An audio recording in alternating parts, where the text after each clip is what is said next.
નમસ્કાર દર્શક મિત્રો, જનાર્પણ ન્યૂઝમાં આપનું સ્વાગત છે। વાઘોડિયાના ધારાસભ્ય ધર્મેન્દ્રસિંહ વાઘેલા બાપુ દ્વારા ધ સાબરમતી રિપોર્ટ ફિલ્મ બતાવવાનું સુંદર આયોજન કરવામાં આવ્યું હતું। તાજેતરમાં સાબરમતી રિપોર્ટ નામની ફિલ્મ સિનેમાઘરોમાં રિલીઝ થઈ છે। આ ફિલ્મ ગોધરાકાંડની ઘટના પર આધારિત છે। ત્યારે વાઘોડિયાના ધારાસભ્ય ધર્મેન્દ્રસિંહ વાઘેલા દ્વારા વાઘોડિયા ચોકડી પાસે આવેલ તક્ષ ગેલેક્સી સિનેમા થિયેટરમાં ધ સાબરમતી રિપોર્ટ ફિલ્મ બતાવવાનું આયોજન કરવામાં આવ્યું હતું।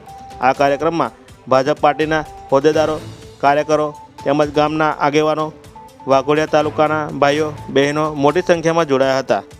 મોટી સંખ્યામાં ઉપસ્થિત સૌ લોકોએ આ ફિલ્મ નિહાળી હતી। Bureau report, જનાર્પણ news, Pankaj Vasava, Waghodia.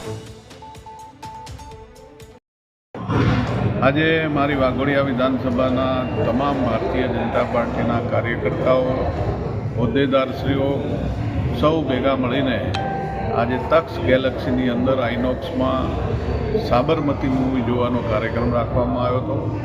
અને આ મૂવી ખરેખર જે વર્ષોથી સત્ય છુપાઈ રાખવામાં આવ્યું હતું, આજે મૂવી જોઈને તમામ દેશવાસીઓને આ સત્ય જે ઉજાગર કરવામાં આ મૂવીમાં આવ્યું છે, એ ખરેખર લોકોને ખબર પડશે કે સાબરમતીની ઘટના શું હતી। અને આ મૂવી જોવાથી ખરેખર દરેક દેશવાસીઓને ખ્યાલ આવશે કે આ સત્ય છુપાવવાનો પ્રયત્ન કર્યો।